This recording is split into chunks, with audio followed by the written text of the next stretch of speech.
Hey guys, this is Reverend Sean over at the Center Path. Let's take a walk together, and we're going to go over the continuation of the Eightfold Path.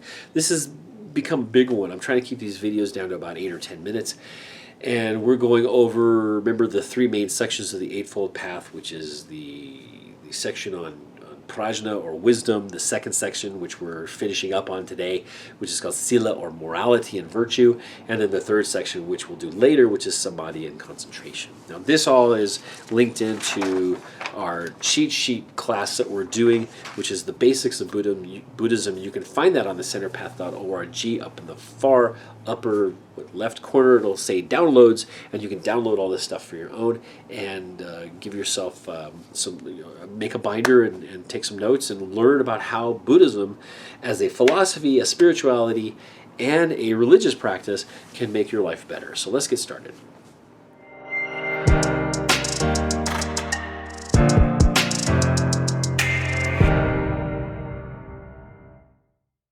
Okay, so today we're going on with the second section of the Eightfold Path, which is the Sila, or morality and virtue section. And this is the third part of this. This is actually the fifth step of the Eightfold Path, the wheel of the Eightfold Path. Remember, like we see on here, we see that there's 8 spokes on there, and in the middle, they're held together with a hub, and that's important to understand. Not one follows before another one necessarily. They're all very important in holding up this entire wheel and making sure that your cart moves forward. So let's get going on that. Next one we're going to do here is called right livelihood. Now, this is a sticky subject, so this gets really big into this thing, but let's take it a step further and let's look at it for ourselves. Now, one of the things we want to do is kind of sit and contemplate. Remember, I'm trying to get people to do a 3 to 5 minute settling meditation where we do nothing but let the mind become calm. Just like setting down a shaky bucket of dirty water. As you set it down, it becomes calm and will settle. And sometimes it takes much more than 5 minutes, so take the time that you need, really. And then the second portion is to do the Vipassana or insight meditation on these things and use them for yourself. And today is right livelihood.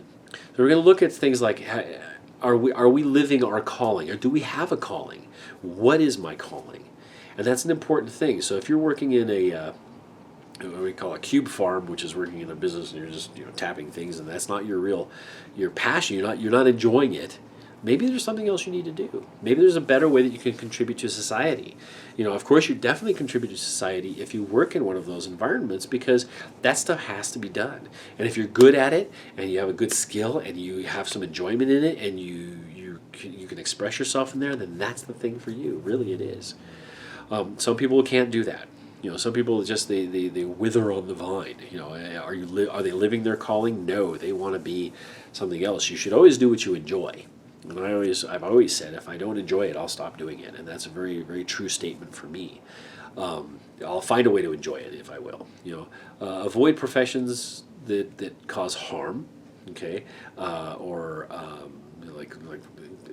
really, if you look into Buddhism and we're talking about compassion and wisdom, we're trying to reduce the suffering in the world, right? So you would want to have a job that didn't have to do with weapons. So like a gun sales, for example. You wouldn't have to do with war. You wouldn't have to do with killing or the transport of animals for killing. You wouldn't want to have a job making intoxicants or poisons or something where there was cheating involved. So remember, this is sila, morality, virtue. And we can see that if we're doing those things, how it's causing more suffering in the world, and we're trying to reduce our suffering, and we're trying to reduce the suffering of others. And remember, the whole concept of this is to balance compassion and to balance wisdom together. Because there's some things that have to be made, okay? And even the Buddha did talk to people who were soldiers or were the warrior class. He was from the warrior class called the Kshatriya, and that's what they did. They learned how to fight. They learned how to strategize. They learned how to run armies. They learned how to protect. That was their thing. And even though we want to make sure that everybody becomes compassionate and wise and stuff like that, it would be unwise for somebody who is a trained warrior to give it all up and go just into compassion and renounce life. I mean, there's a place for that. There's people who should be doing that. right? There's very specific. I'll have to look up the actual sutra. I can't remember. I know he was talking to a king who was basically asking him and said, like, what am I going to do? I have to protect my people. If I don't protect my people, these other guys are going to come attack us. And so I have to protect my people. I have to have an army. And he says, well, then do the best you can. You have to do it as wise and compassionate as you can. This is a problem we get with people who are in the military. We have many friends and colleagues who are chaplains in the military, and they're commonly dealing with people who get into the military and say things like, well, why would I be in the military? It's such a violent thing, and we're going to cause war and destruction and suffering, and I'm trying to reduce suffering. How do I get out of it? Well, beforehand, you can try to get into something like maybe food service or medical service, or perhaps maybe the chaplaincy itself, where you can help people reduce their suffering through concentration and contemplation, and development of wisdom and compassion. But if you're not, then you need to practice your martial art, as it were, so effectively and so efficiently that you don't cause undue suffering. That's why we have professional soldiers. We don't have a bunch of hooligans running around shooting at people and cutting their heads off and stuff like that.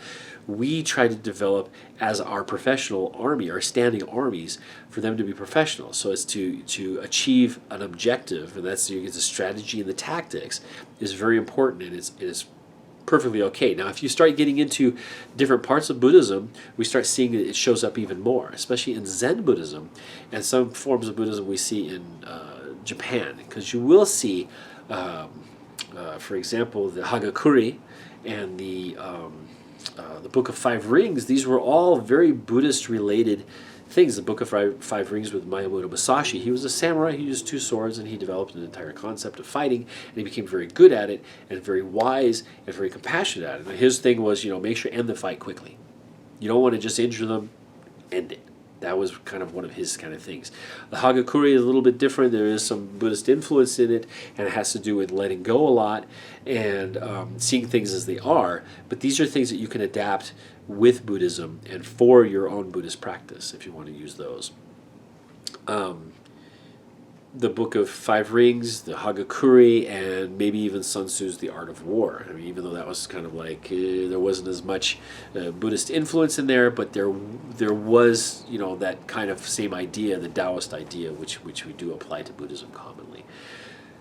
So if your livelihood has to do with killing animals, well, we can see as we develop, we start seeing that we don't want to cause undue suffering and killing. There were butchers in the Buddhist time. And they had to be it's very similar to kosher things, where if there's a chip in the knife has to be discarded and reforged. You can't just sharpen it. You have to get rid of it. And that's because that would cause more suffering on the animal that they're slaughtering. Now, as we develop further and further, we start to see that, even just the basic killing of animal, even as it isn't for me directly, is still wrong. I don't like it. I want it to see more become vegetarian or vegan, which is perfectly good. I mean, that's what we should do. And the best way to do that is to teach people how to find good foods that are healthy and nutritious and tasty and appealing to the senses, that are vegetarian or vegan. Now, that's totally doable. I mean, I remember I lived at a temple and we had only vegan food, and it was amazingly good, and it kept me from eating meat for a very long time. And slowly, because of situations of family and things like that, it was always around and there was nothing else to eat, kind of thing. But I've reduced it significantly, and we can all do this without guilt or trying to guilt somebody else into it. But anyway, that would be right livelihood. So look at your life. Is your life your calling? Is it your purpose? Is that a thing you like doing? Is the way you live your life, your livelihood? Are you helping other people? You may need to look into it and see how you are helping people. If you can't find anything, you may have to get out and do something else. Hey, this is Reverend Sean over at the Center Path. Don't forget to subscribe and give us a like, give us a thumbs up, thumbs down, give us a comment, give us a question. I'll try and answer them the best I can with the basics of Buddhist thought, philosophy, and spirituality practices and religious practices. Anyway, this is Reverend Sean signing off. I hope you guys are well.